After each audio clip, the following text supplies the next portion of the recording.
धरती कागज कलम सतवन कलम कटाई सात समुद्र शाही करम सतगुरु गुण लिखा न जाए। राम राम राम राम राम राम। आप सभी के अंदर विराजमान परमात्मा के पावन चरणों में प्रणाम। राम राम। अनंत श्री सदगुरु सुखराम जी महाराज की 90 वाणी। अड़जस पदराग आशा 15 चल रहा है।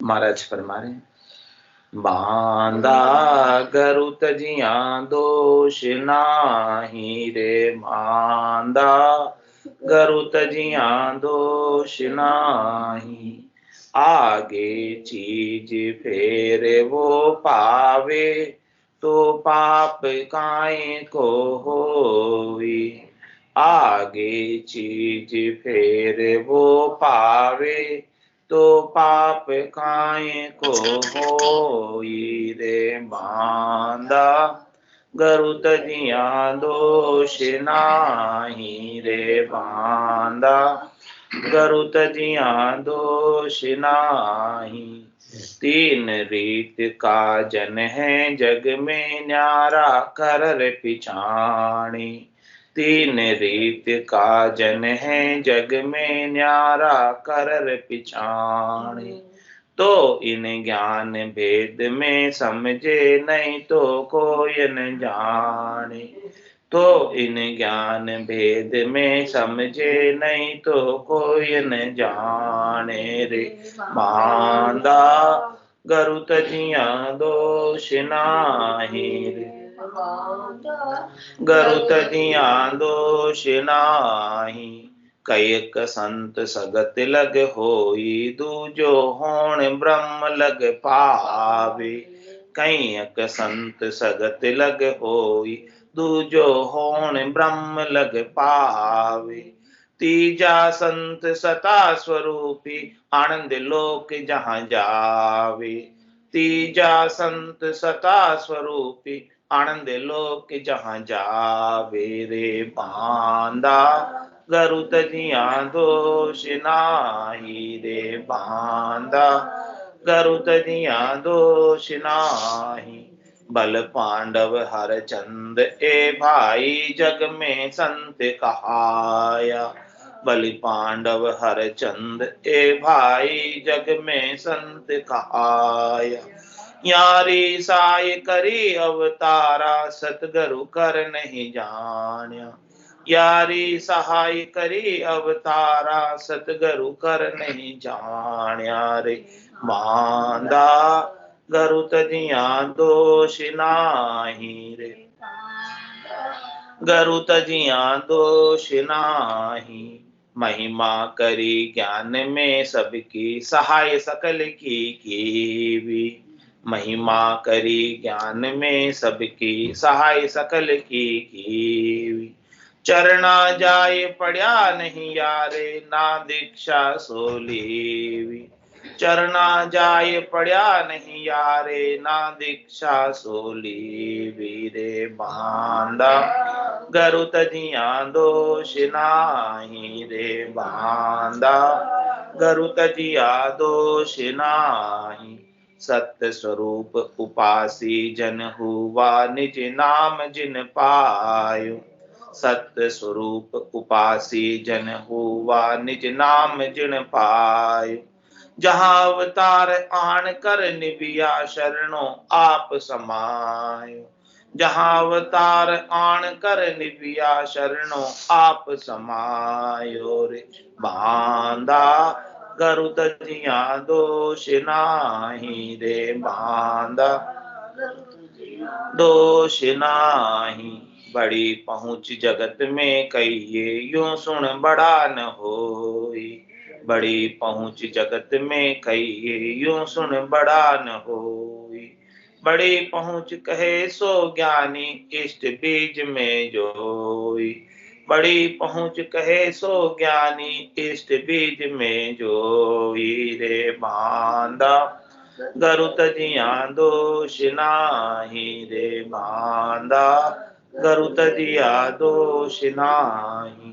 नेम नाथ के चरना लागा कृष्ण आण कर भाई, नेम नाथ के चरना लागा कृष्ण आण कर भाई।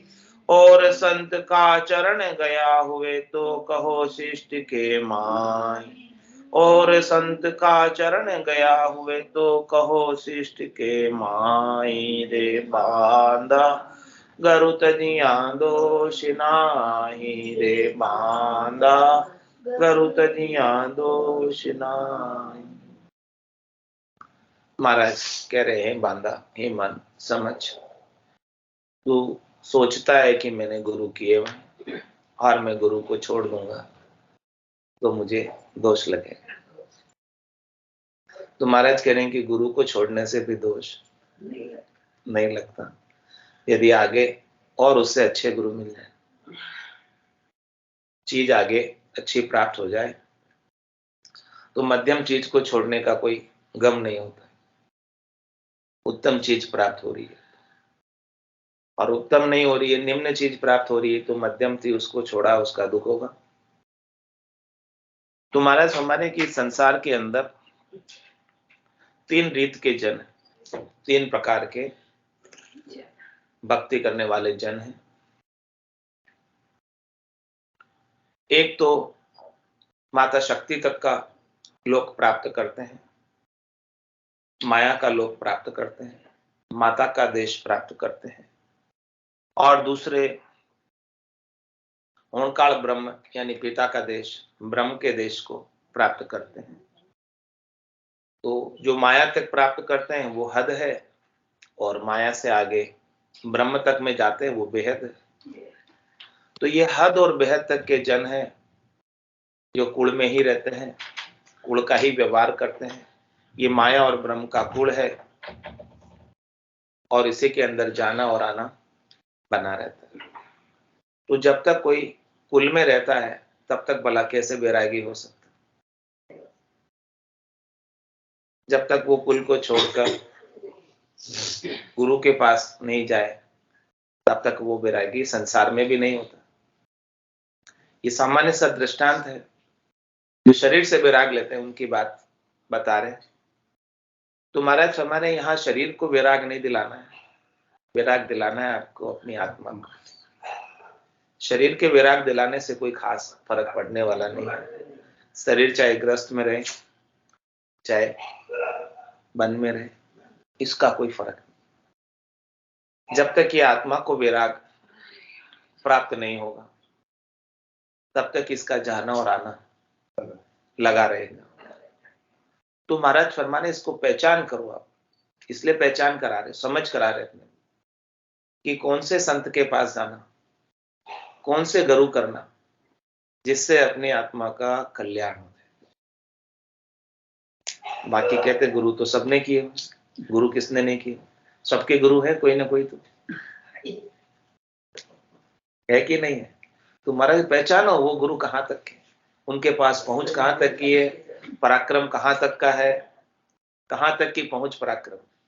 क्या वो आपको पार लंघा सकते हैं भवसागर से? इस बात की, हाँ, इस बात की समझ करा रहे महाराज कि समझो आप ये मत मान लेना कि मैंने गुरु कर लिए तो मेरा काम। जब गुरुदेव लोग बुरा जावे तो बच्चे तो गई ना दो। हाँ, गुरुदेव लोग बुरा जावे बच्चे तो गई ना कहीं दूसरा गुरु एक्सपायर हो जाए। हाँ, पर वाकई को वो चीज भेज काम चल ना, तो वस्तु होनी चाहिए ना, चीज वस्तु नहीं है तो फिर की मतलब फायदा नहीं हो। यही बात समझा रहे हैं। देखो, तीन रीत का जन है जग में, न्यारा कर पीछा, सबको अलग अलग पहचानो, किसकी पहुंच कहाँ तक की है, किसका पराक्रम कहाँ तक का है। जिसके पास जो चीज होगी वही तो देगा, जिसके पास जहां तक का ज्ञान होगा वहां तक का ज्ञान शिष्य को दे देगा। जिसके पास चीज ही नहीं है कहां से देगा? आपके स्टॉक में दुकान पे जो माल होगा वही तो बेचोगे, माल स्टॉक में है ही नहीं तो क्या जो आपको चाहिए, कहां से दोगे? वही बात महाराज समझा रहे हैं कि जिसके पास जो है और आपको क्या चाहिए उस चीज की समझ करनी है।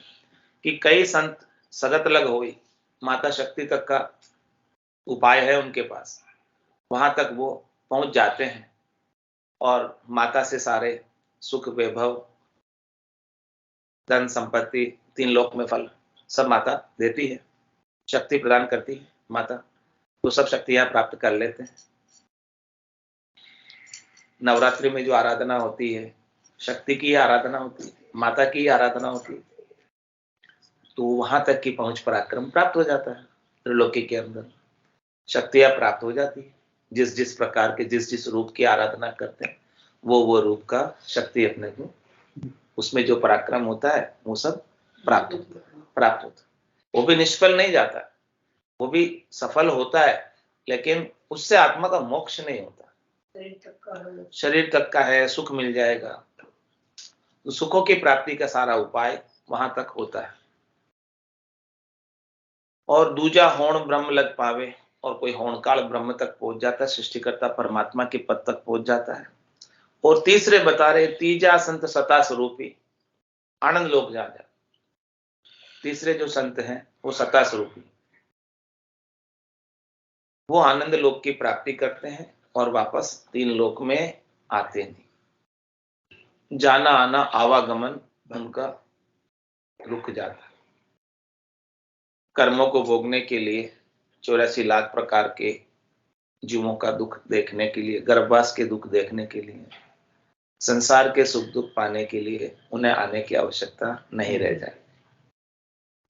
तो इस प्रकार की समझ हो तो अपन तीसरे प्रकार के सत्ता स्वरूपी संत का चयन करेंगे कि हमें तो वो संत चाहिए, सदगुरु चाहिए, केवल भगवंत चाहिए, जिनके अंदर सदगुरु की अगाध सत्ता प्रकटने का गुण हो। वो सत्ता नहीं प्रकटे, जागृत नहीं हो, अनुभूति नहीं हो, निज नाम सतनाम कुदरत कला नेंच का आनंद प्राप्त नहीं हो, तो इस आत्मा का कल्याण नहीं हो सकता। तुम्हारा दृष्टांत देकर समझा रहे हैं कि बल पांडव हरचंद ए भाई, जग में संत कहाण। बलि, पांडव, युधिष्ठिर, धर्मराज सब कहलाए ना, सब ये संत से कम तो नहीं थे। बल पांडव हरचंद, हरिश्चंद्र सत्यवादी थे, उन्होंने पूरा अपना सर्वस्व समर्पित कर दिया सत्य के लिए। आदमी चलता नहीं। तो महाराज कह रहे हैं कि ये सब उन्होंने बहुत अच्छा कार्य किया है, सब संत कहलाए। तो क्या करे, यारी साई करी अवतार, जो अवतार थे कृष्ण अवतार, उन्होंने पांडवों की सहायता की। वो अच्छे थे, सत्य के पक्ष में थे, नियम से चलने वाले थे, इसलिए उनकी सहायता की। यारी साई करी अवतारा, लेकिन सदगुरु कर नहीं जाए, इनको सदगुरु नहीं बनाया, इनको सदगुरु नहीं माना। ये अच्छे थे, सत्य के मार्ग पर चल रहे थे, तो जो भी अवतार आए उस समय पर निमित्त अवतार उस कार्य को पूरा करने के लिए, इनकी सहायता करने के लिए आए, और इनकी सहायता करके वापस अपने धाम में गए। और सहायता भी यहाँ तक की संसार की। हाँ, जितना उनका सामर्थ्य था उतना सब किया उन्होंने, उनकी सामर्थ्य से कम नहीं किया, पूरा किया। लेकिन इनको सदगुरु नहीं बनाया अवतारों ने। महिमा करी ज्ञान में सबकी, सहाय सकल के, सबकी महिमा की ज्ञान में अवतारों ने, और सबकी सहायता भी की, सबको सराहना की, सब बहुत अच्छे हैं, ऐसा सब कहा उन्होंने। लेकिन चरना जाए पड़ा नहीं यारे ना दीक्षा सोली। राम और कृष्ण अवतारों ने इनके चरणों में जाकर नहीं पड़े और नहीं इनसे दीक्षा ली। तो महाराज हमारे राम और कृष्ण अवतारों ने किन से दीक्षा ली, किन के चरणों में पड़े, किन के ज्ञान को धारण करके अपनी आत्मा का कल्याण किया। हाँ, वो बता रहे कि सस्वरूपी उपासी जन हुआ, निज नाम जन पाए। जिन्होंने सस्वरूप की उपासना की उनको निज नाम प्राप्त हुआ, और निज नाम प्राप्त होने से केवल पद आनंद पद का बोध प्राप्त हुआ जीते जी। तो जिनके पास ऐसा सस्वरूप का ज्ञान था, आत्मा के यथार्थ स्वरूप का ज्ञान था, निज स्वरूप का ज्ञान था, आनंद स्वरूप का ज्ञान था, जहां अवतार आन कर निभ्या, वहां रामकृष्ण जैसे बड़े अवतार भी आकर चरण नवाया, शीश नवाया चरणों में ऐसे गुरु को, और शरणों आप समाया। उन्होंने स्वयं ने, रामकृष्ण जैसे बड़े अवतार जिनके पास ओंकाल की सब कलाएं थी, वो सब कुछ कर सकते थे, उनके पास कोई समर्थाई में कमी थी, जो ऐसे ऐसे बड़े बड़े राक्षसों का संहार कर सकते हैं, उनके पास क्या कमी थी? ऐसे अवतारों ने ऐसे संतों के, सतगुरु के, केवली भगवंतों के चरणों में आकर शीश नवाया। क्यों नवाया? क्या था उनके पास? श्रेष्ठ बुद्धि बाकी थी। क्यों नवा रहे? इतने होनकाल के कलाधारी, सब कुछ सत्य स्वरूप। 16 कलाधारी, सब प्रकार की कलाएं, सब प्रकार का ज्ञान उनके पास था, सारी विद्याएं उनके पास थी, सब शास्त्रों का ज्ञान था, सारी सृष्टि के धनी है, त्रिलोकी नाथ है, फिर भी आकर ऐसे संतों के चरणों में शीश नवा रहे। क्या कारण? पूछ रहे महाराज, बताओ। अमर पद पाना है। सस्वरूपी उपासी जन हुआ, जिन निज नाम पायो, जहां अवतार आन कर निव्या, और शरणों आप समाये। स्वयं उन्होंने शरणा समाया, तुम्हारा खैर आप क्यों नहीं समाते?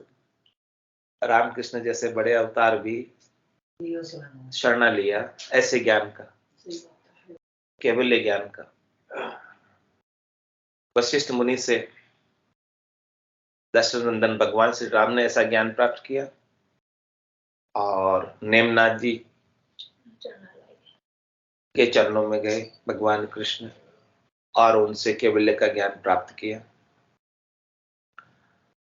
तो कह रहे बड़ी पहुंच जगत में कहिए, यूं सुन बड़ा न हो। महाराज के कोई संसार में बड़ा किससे कहलाता है? कोई धन से बड़ा हो जाता है, कोई शारीरिक बल से बड़ा हो जाता है, किसकी पहुंच बहुत बड़ी होती है, लंबी ऊंची पहुंच होती है, मेरी पहुंच पीएम तक है, उससे बड़ा हो जाता है। सीएम पीएम तक मेरी पहुंच है, उससे बड़ा हो जाता है। और वाले हम तो है।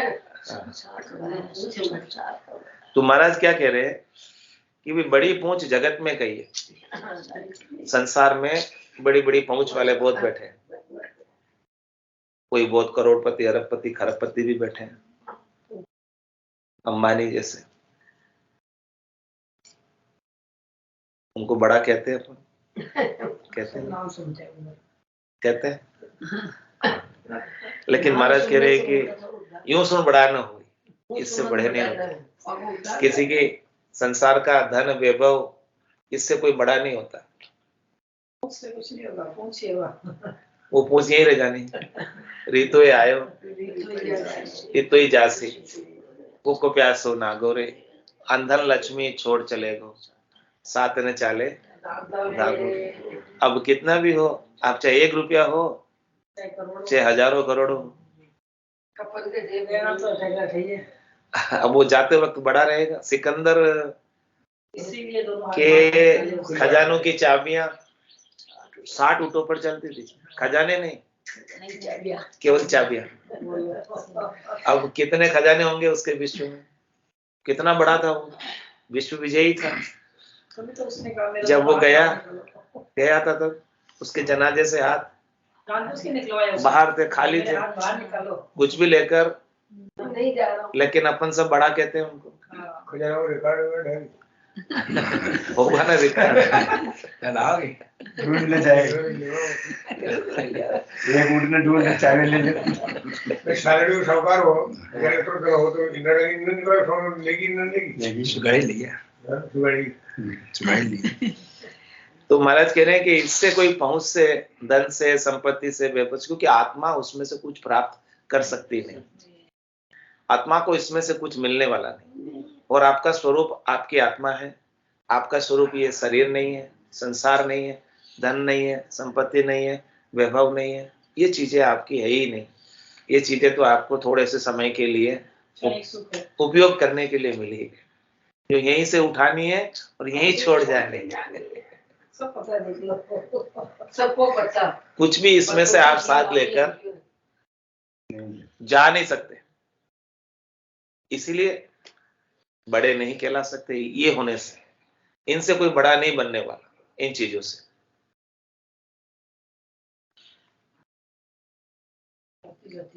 ये सब आती जाती चीजें हैं, रहने वाली कुछ भी नहीं। रहने वाली चीज आपको मिले उससे बड़े बन सकते, वो आनंद अपना अंदर रहना, उससे महान बन सकते। तो बड़ी पहुंच जगत में कहिए, यूं सुन बड़ा न। महाराज के उससे कोई बड़े नहीं कहला। बड़े किससे कहलाओगे? बड़ी पहुंच कहे सो ज्ञानी इष्ट बीज में। महाराज कह रहे कि बड़ी पहुंच यदि आपको चाहिए तो आपका इष्ट देखो, आपका बीज देखो, आपका इष्ट क्या है और आपका बीज क्या है। इष्ट यानी जो आपका, जिनको आप याद करते हो वो कौन है, किनकी आप उपासना करते हो, किनको याद करते हो। एक राम दशरथ कर डोले, एक राम गटगट में बोले, एक राम का सकल पसारा और एक राम है सब सुन्यारा। तीन राम है लोक व्यवहारा, चौथे राम का करो विचार। चौथे राम का बीज आपको प्राप्त होना चाहिए, चौथे राम का इष्ट आपके होना चाहिए। तीन राम तक के इष्ट या तीन राम तक के बीज, वो तीन लोकों में सुखों की प्राप्ति के लिए सही है, उसमें कोई दो राय नहीं। लेकिन आप चाहते हो कि मुझे मेरी आत्मा का कल्याण हो, परम मोक्ष की प्राप्ति हो, तो आपको चौथे राम के तरफ विचार करना चाहिए। उस बीज को प्राप्त करने की कोशिश, उस इष्ट को बनाने की कोशिश करनी चाहिए। तो महाराज कह रहे हैं कि उस इष्ट से, उस बीज से ही आप बड़े हो सकते हो। आपको कुछ मिल सकता है तो चौथे राम जी मिल सकते हैं, और कुछ मिल सकता नहीं। जो कुछ भी मिलेगा वो यहीं छूटेगा, वो केवल संयोग होगा, प्राप्ति नहीं होगी। और संयोग का वियोग होना अवश्य संभावी है, इसमें कोई दो राय नहीं। जिस चीज का संयोग हुआ है उस चीज का वियोग होगा। जो बने वो बिगड़ेगी। हाँ, सुख जा दुख, दिवस जा रजनी, जहां जन्म जा मरना, ज्ञान विचार बुरा का देखो, काल पास क्यों पड़ना। तो जिसका संयोग हुआ है उसका वियोग होना पक्का है। तो अपने को यहाँ संसार में जितने भी सहयोगी संबंध मिले हैं वो सब क्षणिक है, नासवान है, थोड़ी देर में है, वियोग में बदलने ही वाले हैं। इनको परमानेंट मत मान लेना, नजरिया बदलना पड़ेगा तुमको। इनको स्थिर मत मान लेना, और इनके साथ मोह मत कर लेना, आसक्ति मत कर लेना, राग मत कर लेना, हेत मत कर लेना। इनके साथ मोह आसक्ति राग हेत करके अपने स्वरूप को मत भूल जाना, अपने आनंद को मत भूल जाना। यही बात समझा रहे हैं कि इनसे आप बड़े नहीं होते। कोई कहते मेरे तो परिवार बहुत लंबा चौड़ा बड़ा परिवार है, तो महाराज कहते हैं बहुत कुटुंबी जाए अकेलो, एक कोई संग नहीं चाले, सब स्वार्थ की देख सगाई, दिन बीता दुख पाले। कोई साथ चलने को तैयार होता है? कुटुंब में 50 जने भी हो तो 1 घंटा ही कौन चल रहा है? तू मर जा, कोई हम बोलो क्या काम आया तुम्हारे? कोई काम आएगा? कहना ही आप माँ हाँ बेटा का तो जी रहा वो बेटो कर दे तू मेरे का तो मत जाने का तो मत सका घर का पर का उबा देखे नहीं किसी को सहारो रे, हारो रे कोई हारो रे, संसार कर्म सुहारो। काल कंठ जब आए गहे गो, रहसी सकल पसारो रे, हारो रे कोई हारो रे, संसार कर्म सुहारो। साल पसारा से ही छोड़ दे ऐसे के ऐसे ही छूट जाएगा, कितना ही लंबा चौड़ा पसारा हो, कितना ही बड़ा पसारा हो, जब काल कंठ पे आके बैठ जाएगा तो, और कंठों को ही बंद करता है काल आके, अब कुछ ही नहीं कर सकते बोल ही नहीं बोल ही नहीं सकता। 1 लाख रुपया दो ने एक शब्द भी बोल सका तो बुला दो दे तो महाराज कह रहे हैं कि इससे बड़े नहीं होने वाले, अपने पसारे से बड़े होने वाले, कितना ही पसारा कर लो, कितना ही कुटुंब कर लो कितना ही कुटुंब कर लो, उससे भी नहीं बड़े होने वाले। राम नाम आप बड़े होंगे तो इष्ट बीज से होंगे, आपके सस्वरूप का बीज मिलेगा, केवल पद आनंद पद का बीज मिलेगा, उससे आप परमात्मा रूपी ही हो जाएंगे, आत्मा नहीं रहेंगे, फिर आप बूंद नहीं रहेंगे, सागर ही हो जाएंगे। जैसे बूंद मिले सागर में, पकड़ सके क्या कोई कर। जब ये आत्मा परमात्मा रूप हुई तभी बड़ी हुई ना, बाकी तो आत्मा तो एक छोटी सी बूंद है।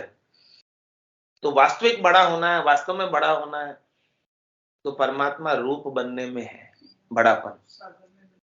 सागर में मिलना पड़ेगा, इस आत्मा को परमात्मा में मिलना होगा, और किसी में मिल सकते नहीं है। नहीं भले किससे भी मिलने का प्रयास करें, दुखी है बचकर ईगो हाँ। हो जाएगा, बड़े परिवार कर लेंगे, हमारे परिवार बहुत बड़ा है, पैसा हो जाएगा तो पैसा बहुत है मेरे पास, वो तो ईगो और हो गया, बल्कि उसका अहंकार हो जाएगा, अहंकार और साथ में आ गया, और वो अहंकार परमात्मा से मिलने में बाधक हो जाएगा, वो बाधक हो जाएगा, एक वो बीमारी मिलने तो नहीं देगा, और हो गई। वो मिलने नहीं देगा।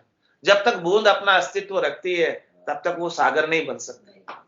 अपनी विशेषता रखती है कि मैं बूंद हूं, मेरा भी कोई वजूद है, बूंद कहती है हाँ देखो मैं भी बूंद हूं अलग से, तब तक वो सागर नहीं कहलाएगी। जिस दिन वो बूंद अपना अस्तित्व खो देगी, अपनी विशेषता, अपना गर्व, अपना गुमान बूंद होने का खो देगी, उस दिन वो सागर हो जाएगी। तो महाराज फरमाने की बड़ा होना है तो परमात्मा रूप होने में ही बड़ापन है। तो बड़ी पहुंच जगत में कहिए यूं सुन बड़ा न होई, बड़ी पूछ कहे सो ज्ञानी इष्ट बीज में। ऐसा आपको बीज मिल जाए केवल का। संसार में 2 ही प्रकार के बीज हैं, एक तो केवल का बीज है और दूसरे सब माया के बीज। माया तो भूल गई मैं तो आज उनका फिर दूसरों बीज और कटवा जितने भी बीज है बाकी सब उनसे माया उगती है, और एक बीज केवल का है जिससे ये आत्मा परमात्मा रूप हो जाती है। तो कह रहे महाराज कि ऐसा इष्ट, ऐसा बीज आपके हाथ लग जाए, और जैसा बीज हाथ लगेगा वैसे तो वृक्ष उगेगा। रोपे बिरवा आक का, आम कहाँ थे हो? आप पौधे तैयार कर रहे हो, हम भी हो जाए, आप में से भी चाहे तो हो जाए एक बीज उगा मोए भी घूम गया होगा। हाँ, तो जैसा बीज हाथ लगेगा वैसी चीज बनेगी। ये चीज बीज से ही चीज बनती है, बीज नहीं हो तो चीज कहाँ से बनेगी? और एक बीज से अनेक पेड़ बन सकते हैं। हाँ, एक बीज मत ये घूमे, ये अनेक पेड़ बना देते हैं। तो ऐसे संत सदगुरु केवली भगवंत आते हैं समय समय पर, और ऐसी बीसी चलती है संतों की, और अनेकों ही अनंतों ही आत्माओं का कल्याण होता है। आप समान बनाते हैं, आप समान बना, ये कितनी बड़ी बात है। पारस में और सदगुरु में बहुत बड़ा हेतु आतरो जान, वो लोहो कंचन करे वे करे आप समान। आप समान। सदगुरु अपने समान गुरुपद देश के वासी बना देते हैं, रामजनों के देश के वासी बना देते हैं, जहां जाने के बाद आने की रीत नहीं है। तो कह रहे महाराज नेमनाथ के चरणा लागा कृष्ण आण कर भाई, और संत का चरण गया हुए तो कहो शिष्ट के माई। भगवान कृष्ण स्वयं नेमनाथ जी के चरणों में गए और उन्होंने ऐसा केवल्य का ज्ञान प्राप्त किया। और किसी संत के चरण में गए हो तो बताओ, पूछ रहे हैं, किसी के चरण में नहीं। क्या था नेमनाथ जी के पास ऐसा केवल्य का ज्ञान, उसके सत्स्वरूप का ज्ञान था। ऐसे ज्ञान को प्राप्त करने के लिए आद बजो चंद ऋषभ देव, अंत बजो महावीर, 8 पोर सिमरन किया दर्चित ध्यान सदीर, दर्चित ध्यान सदीर इकंतर आसन किया, छाड़ दिया सब भरम जगत सुचार जली, केवल बज केवल हुआ चुगे हंसता हीर, आद बजो चंद ऋषभ देव, अंत बजो महावीर। 24 जो तीर्थंकर हुए वो सब केवल्य के ज्ञानी थे, केवल्य भगवान थे, केवल्य का ज्ञान उनको प्राप्त था और उनके साथ अनेकों हंस फिरे। 9 करोड़ जन पहुंचिया एक 24 लाख, 9 करोड़ जनों का उद्धार हुआ 24 तीर्थंकरों के साथ। और आज इस सतगुरु की अगाध सत्ता चल रही है। आज भी अनंत ही जा रहे हैं, आगे भी अनंत ही जाएंगे और पीछे भी अनंत ही गए सतगुरु की अगाध सत्ता से। ऐसा ये अगाध सत्ता में गुण है, पराक्रम है, ये परम मोक्ष की प्राप्ति कराता है। और जो जो चले गए 10वें द्वार करे हंस केड़ा, अनंत कोट संतन का मेला, अनंतों ही करोड़ों ही संत वहां मिलेंगे आपको। सब वही है, 10वें द्वार को पार करके केवल पद आनंद पद में सब विराजमान है। सब वहां खेल कर रहे हैं, आनंद मना रहे हैं और आनंद में ही रह रहे हैं। बोलो राम सतगुरु देव जी महाराज, परम दयाल सतगुरु सुखराम जी महाराज आनंद श्री सतगुरु सुखराम जी महाराज के ज्ञान भगवान केवली भगवंता जीवा कारण जहान मोक्ष के मालका अनंत कोटि संतान राम सभा में राम राम सा राम राम सा राम राम राम राम राम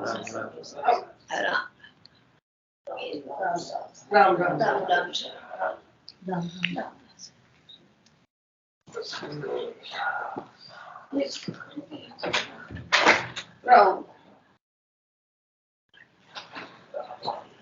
सब जगह बहुत गए हो और आ गई दादी जी के मुझे आपके साथ जी, मुझे हाड़ा के साथ जी, एक दिन का पे आप वीडियो पर मैं 2 बार आई।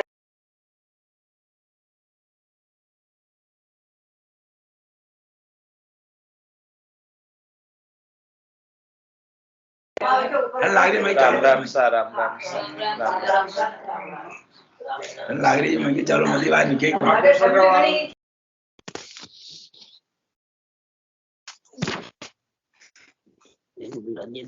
चालू है। हाँ हेलो, राम राम राम राम राम राम भाई जी, राम राम राम। हेलो हेलो, आवाज आ रही है? हाँ हाँ हाँ, आ रही आवाज। हेलो, राम राम सा राम राम सा राम राम। सत्स्वरूप निन्दान केवल सद्गुरु प्रणाम परम गति वैराग्यम परम भागम संतोषम परम नरम कुलज्ञानांत निरंतरम सूर्योगी नमो नमस्ते सत्स्वरूप केवल पदकंडा नमस्ते नमस्कारम से ब्रह्मानंदम परम सुतम केवलम ज्ञान मूर्ति द्वंद्वातीतम गगन सदृशम तत्मसादि लक्षणम एकम नित्यम अचलम सर्वसाक्षी भूतम भावातीतम त्रिगुण सत्रूपम चैतन्यम शासम